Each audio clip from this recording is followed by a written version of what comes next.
Hello everyone, welcome back to our channel Learn with Nishmat. We are doing our chapter 10th of examination of witnesses, and today we will do section 141 to 145. Okay, section 141, let's start with this.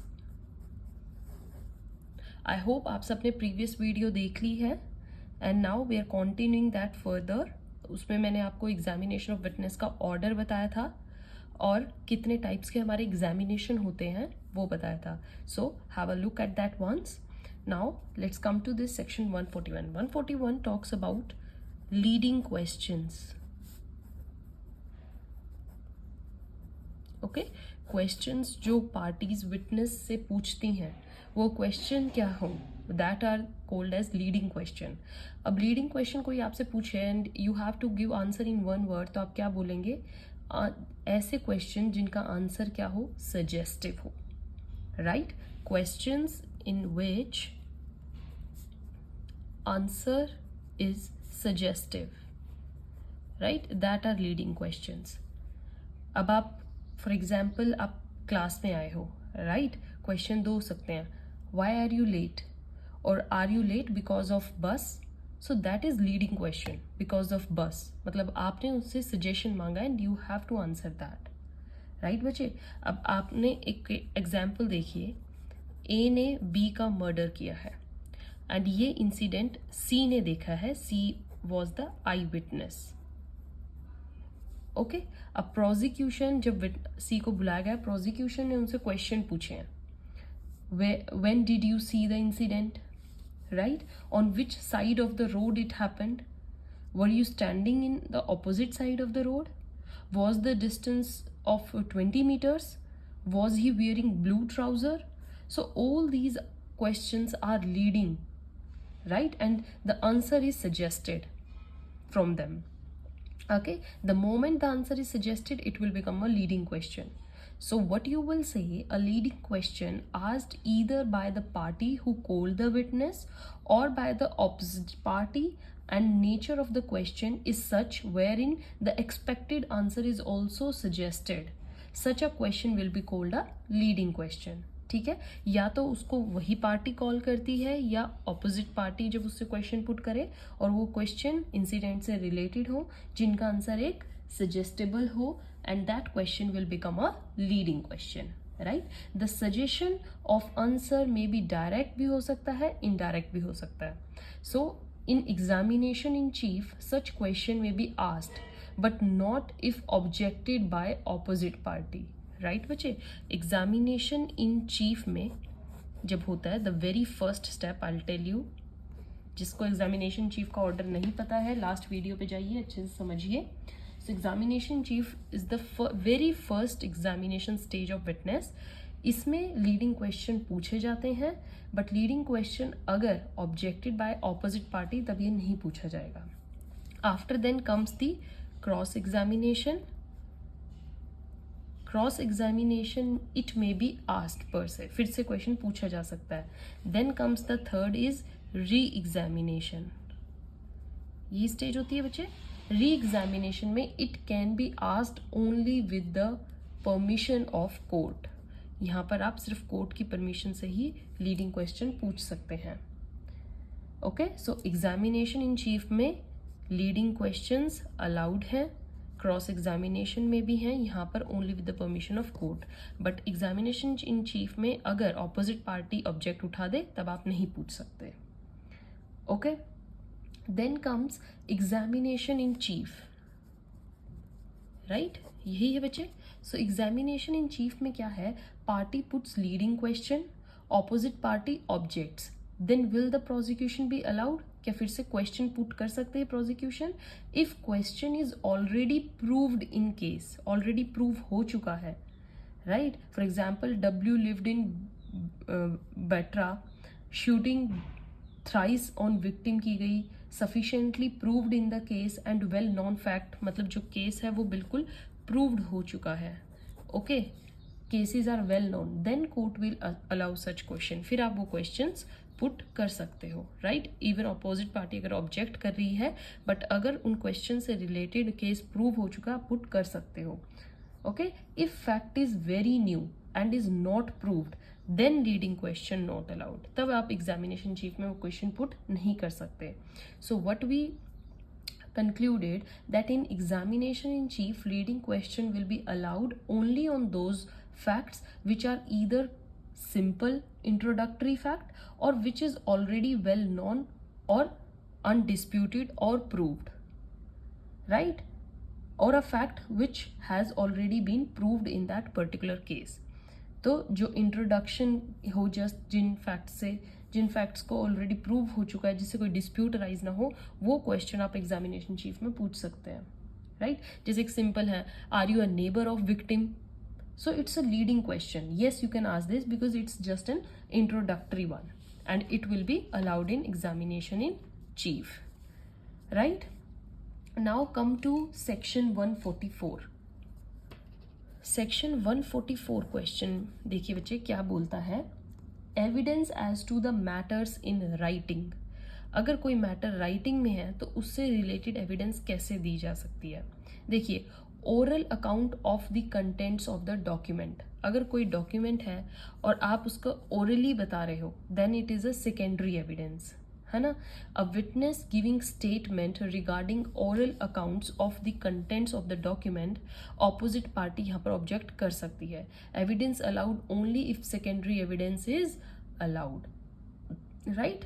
If witness of a party is giving oral accounts of the contents of document, कोई document था और उसमें कोई witness is just giving the accounts contents of that document, then opposite party can raise an objection and claim that the party shall first prove it under section 65. 65 means secondary evidence.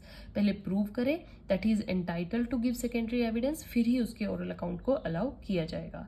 It is only when he proves his entitlement that secondary evidence of oral accounts under section the 65 is permissible.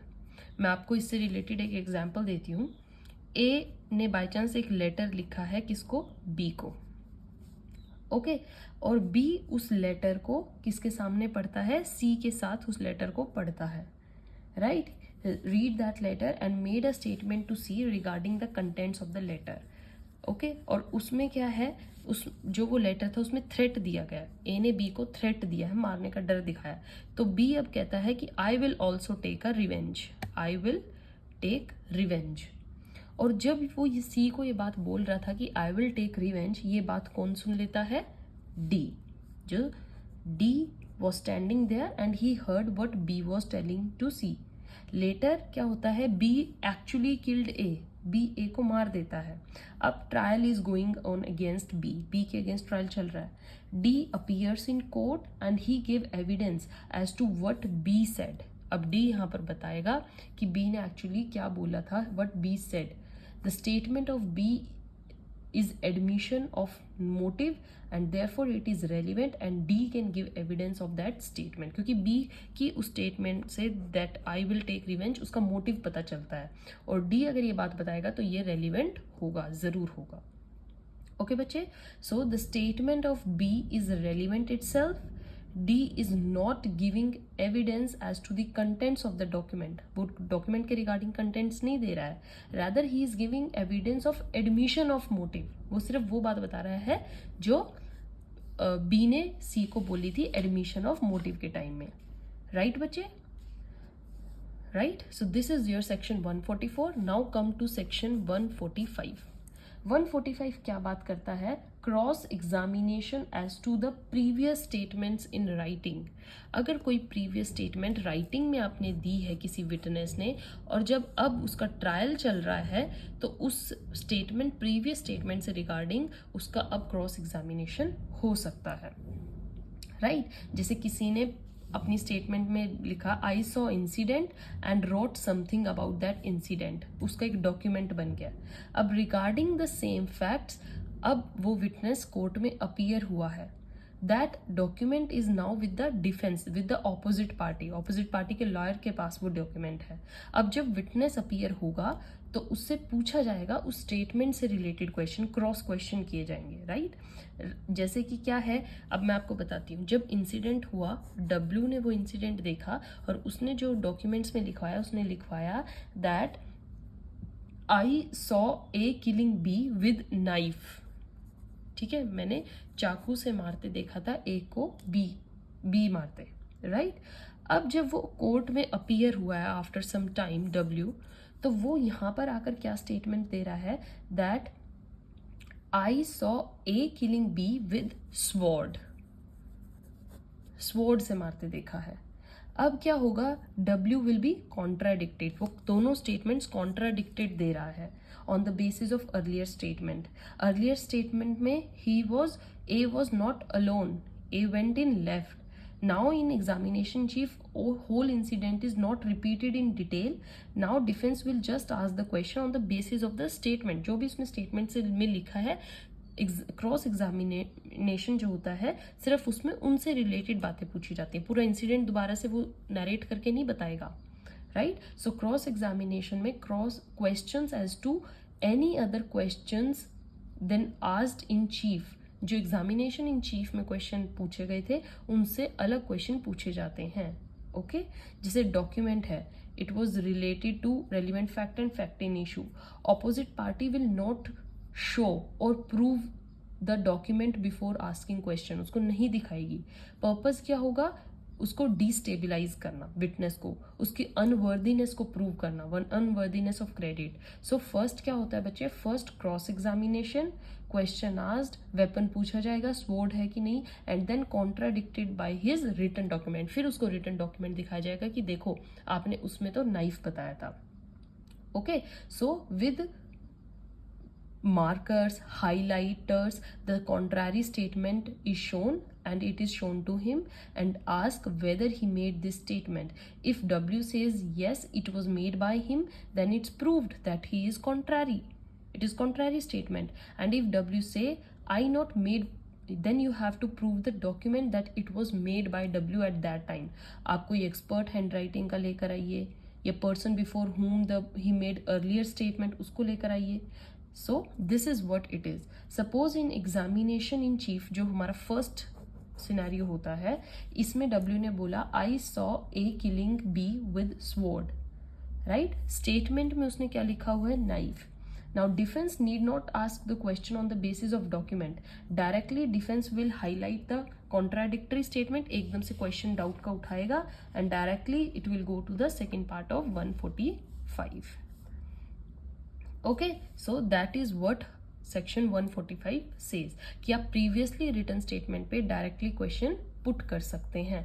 आपका एक बहुत बढ़िया case भी है बच्चे इसमें, Tahsildar Singh versus, I write for you, Singh versus state of UP. 1959 का case है. 6 जजेस थे इसमें, सुब्बाराव जस्टिस. इसमें बोला गया it is not essential for section 145 Indian evidence act that the opposite party must first cross examine the witness on the basis of previous statement.